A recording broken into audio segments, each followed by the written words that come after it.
ท่านสาธุชนพุทธบริษัททั้งหลาย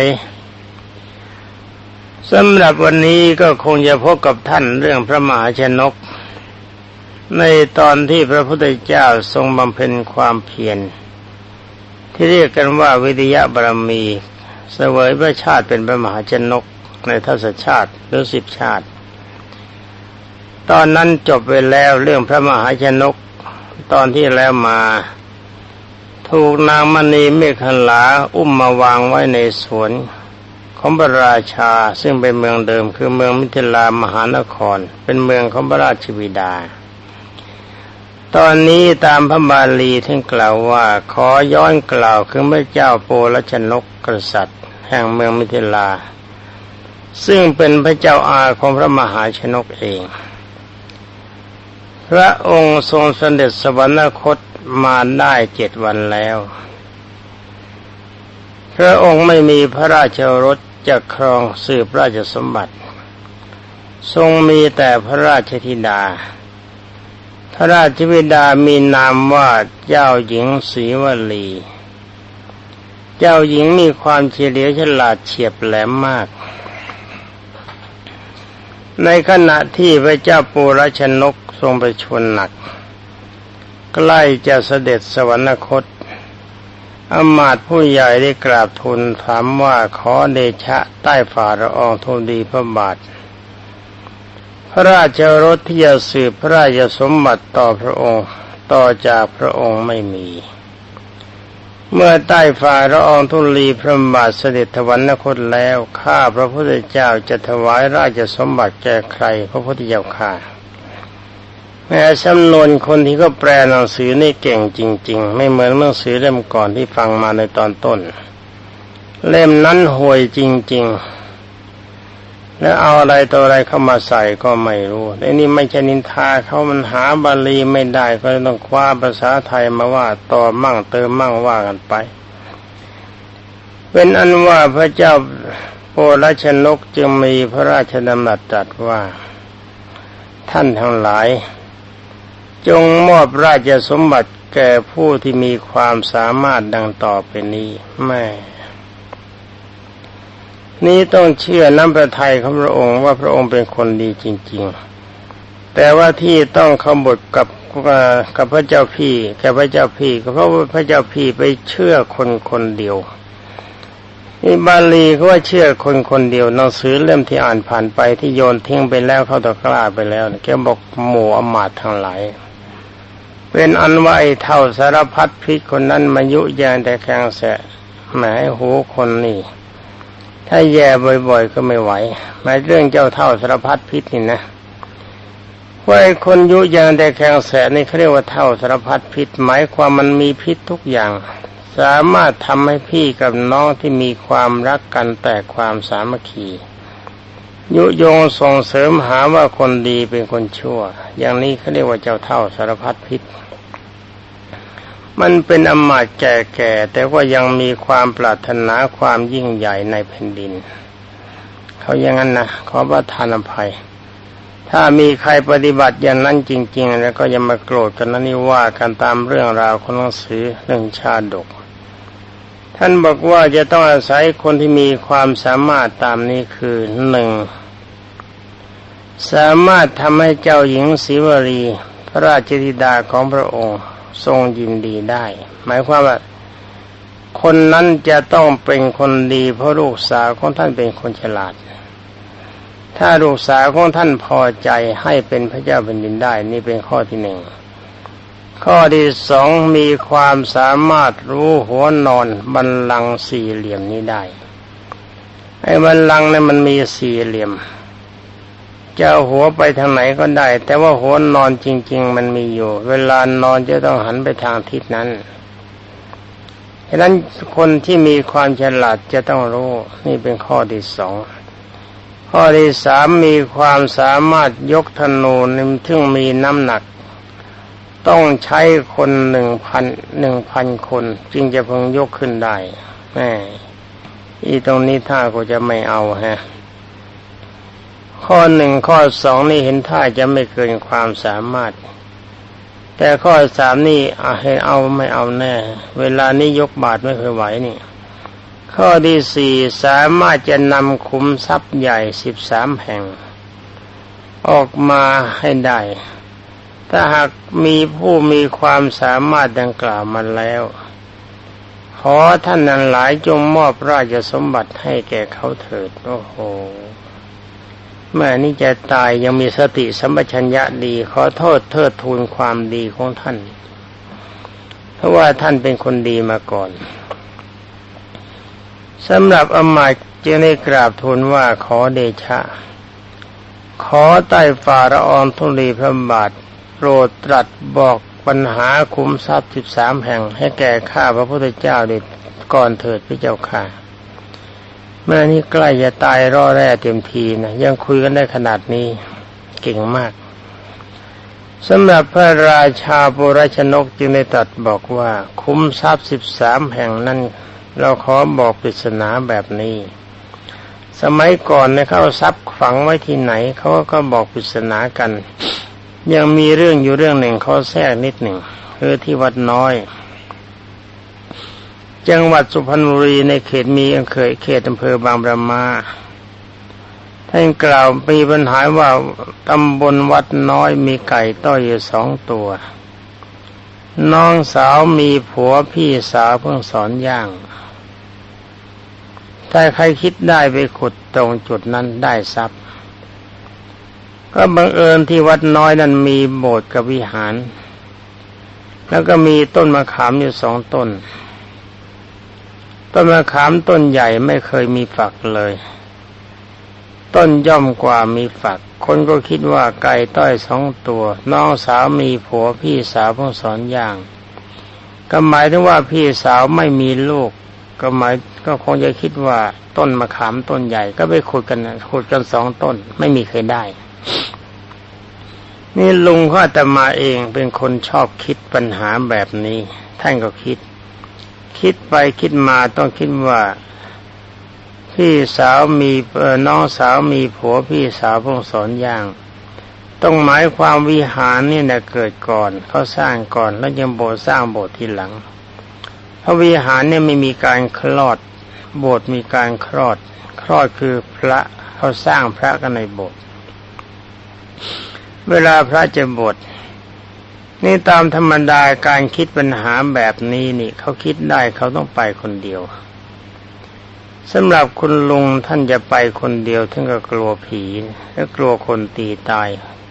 เขาก็บอกว่าถ้าคิดได้แล้วก็มีทองมากเป็นทองคำมีน้ำหนักมากทีเดียวแหละเป็นทองคำแท่งก็ไปด้วยกันประมาณสัก10 คนเอาเรือมาด4 เจียวไปสมัยนั้นเรือยนต์มันหายากไปขุดยังไม่ค่ำตามธรรมดาการขุดทรัพย์เขาต้องขุดกันตอนดึกไม่ให้ใครเห็นท่านเป็นคนกลัวผีก็น่ากลัวเหมือนกันกลัวทั้งผีทั้งคนก็เลยชวนพรรคพวกไปมากไปขุดเวลาที่พระกำลังทำวัดเย็นประมาณสัก5 โมงเย็นพอขุดลงไปได้หน่อยหนึ่งลึกประมาณสักเม็ดก็ปรากฏว่ามีหินแผ่นใหญ่ก็ขุดเลาะเข้าไปพอถึงมุมหินพอพ้นหินหมดหินนี่กว้างประมาณ1 วายาว1 วาคงจะเป็นหินหล่อมากกว่าก็หมายความจะทุบก็มารวมทำเป็นแผ่นเป็น4 เหลี่ยมก็ช่วยกันยกหินหัวหินขึ้นมาเปิดลงไปเห็นทองเหลืองอร่ามมากมายเหลือเกินเป็นทองแท่งใหญ่ๆแต่ไปเห็นทองเท่านั้นเสียงคึกคล้ายๆกับว่าลมพัดแรงมาจากทางหลังวัดพอเหลียวไปที่ไหนได้ตัวโตสูงกว่ายอดไผ่ควงกระบองคึบก้าวเข้ามาทั้งท่านคุณลุงของอาตมาเองและบรรดาเพื่อนของท่านเห็นท่าไม่ได้การพากันวิ่งลงเรือเสือกเรือลอยไปกลางลำน้ำเสียงชายใหญ่คนนั้นบอกนี่มึงอยากได้มึงเข้ามาสิเชิญเข้ามาที่มึงอยากได้แล้วก็ต้องการเข้ามาทั้งหมดนั้นไม่ได้รอท่าเรือเวลาจอดก็ถอดแจวออกไว้ทุกคนไม่ได้ใส่หูแจวใช้แจวพายกันไปตั้งหลายกิโลนี่ สมัยก่อนในเวลาเขาฝังทรัพย์ไว้เขาไม่บอกตรงๆเขาใช้เป็นปัญหาแบบนี้สำหรับพระเจ้าพระราชาทรงพระนามว่าปุราชนกก็เช่นเดียวกันท่านก็บอกว่าทรัพย์13แห่งนั้นเราตั้งปริศนาว่าอย่างนี้คือ1คุ้มทรัพย์ที่ดวงอาทิตย์ขึ้น2คุ้มทรัพย์ที่ดวงอาทิตย์ตก3คุ้มทรัพย์ภายใน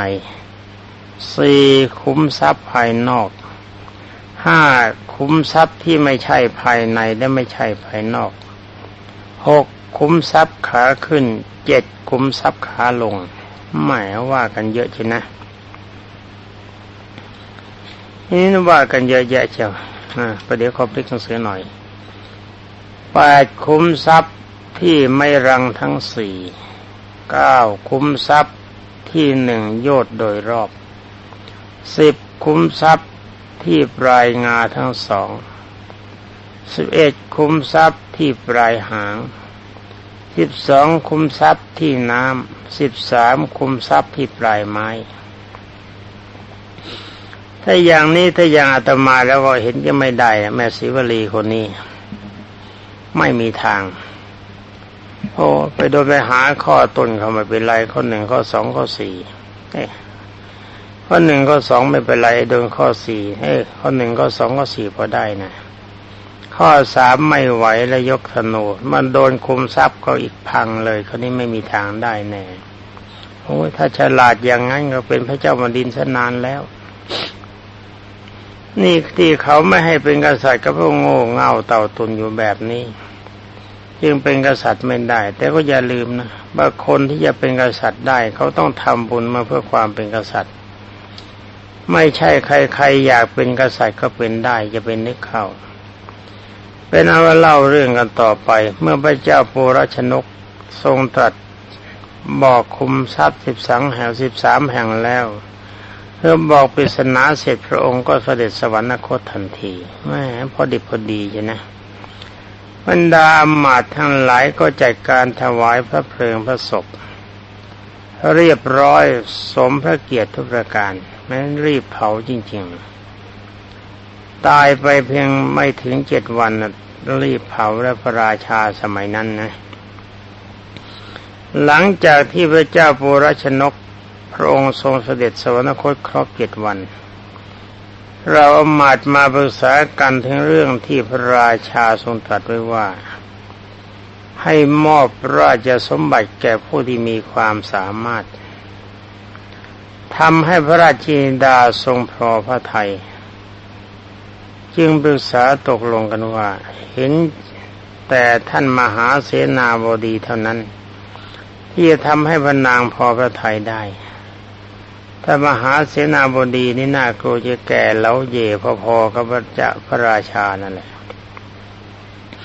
เพราะว่าท่านมหาเสนาบดีเป็นราชวัลลบใกล้ชิดกับพระราชาตลอดมาจึงส่งข่าวไปให้ท่านมหาเสนาบดีทราบ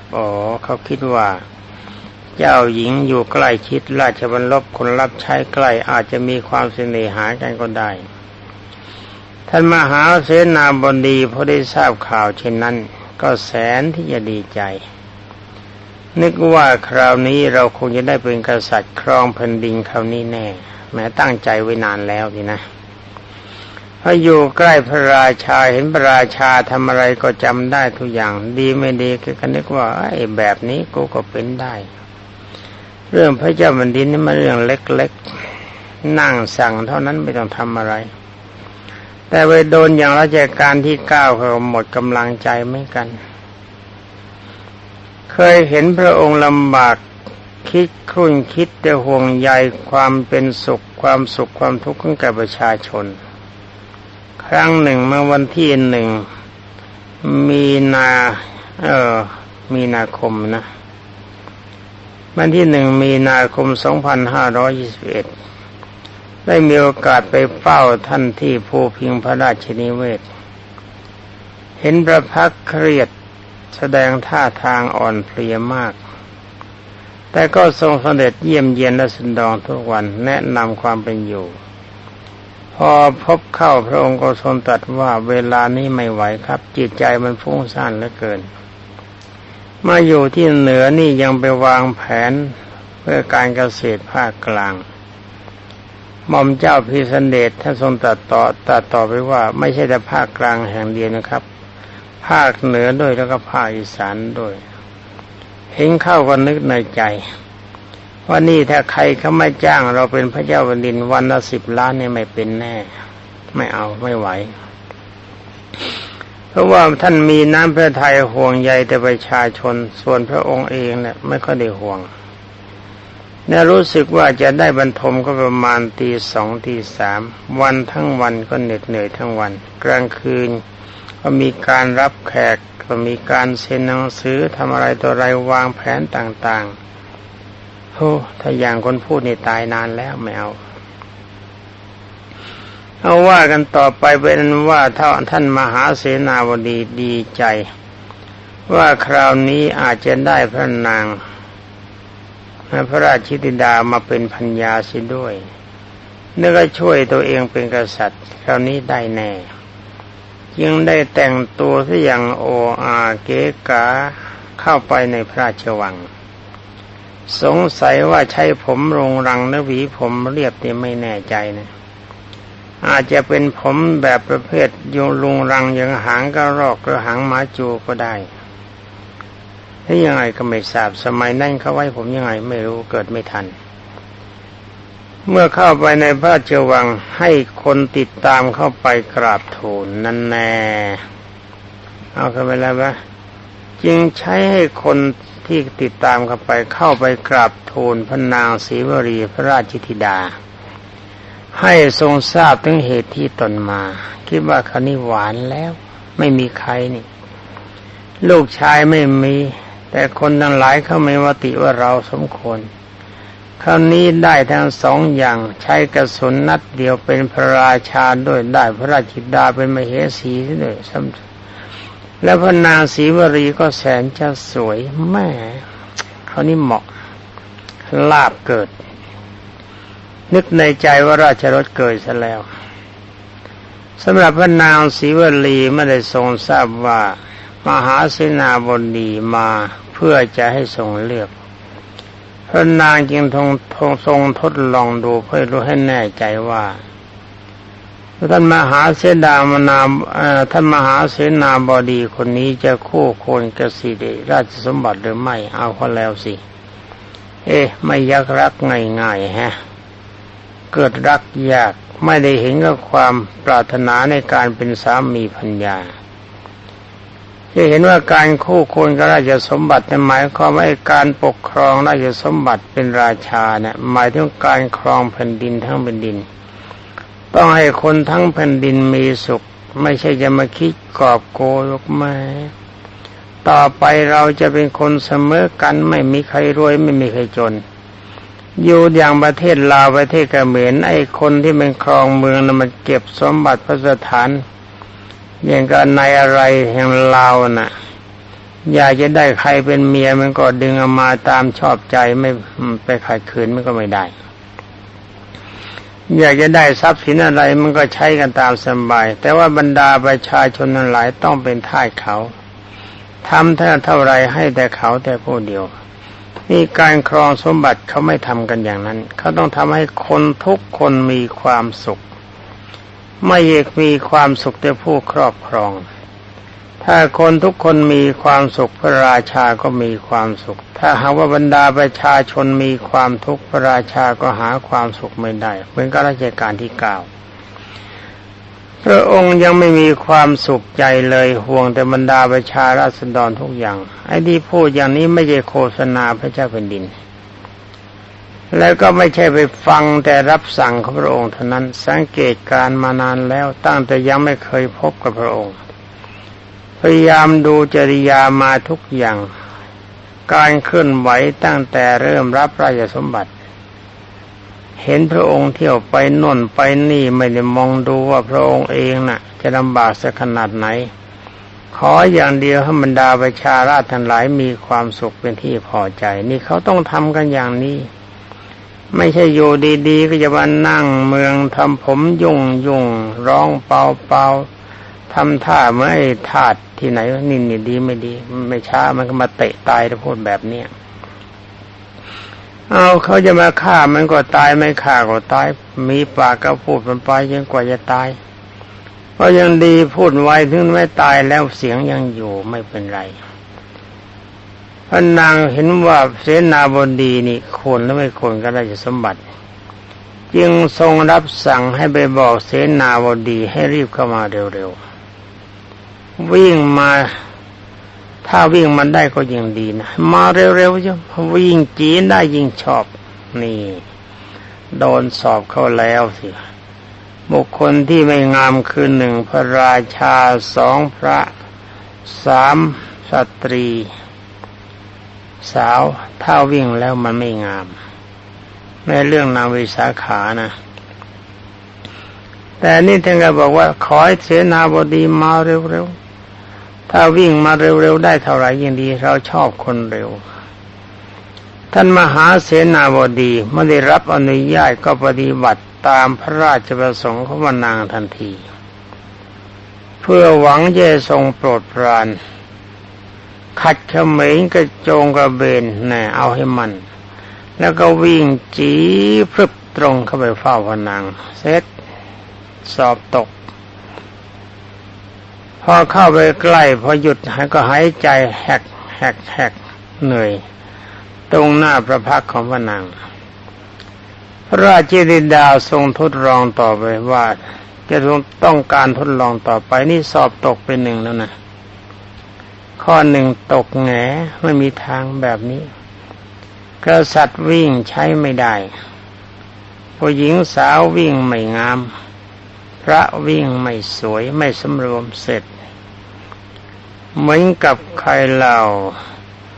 ที่ตอนก่อนที่ก็ย่อเฝ้าพระเจ้าประเสนทิโกศล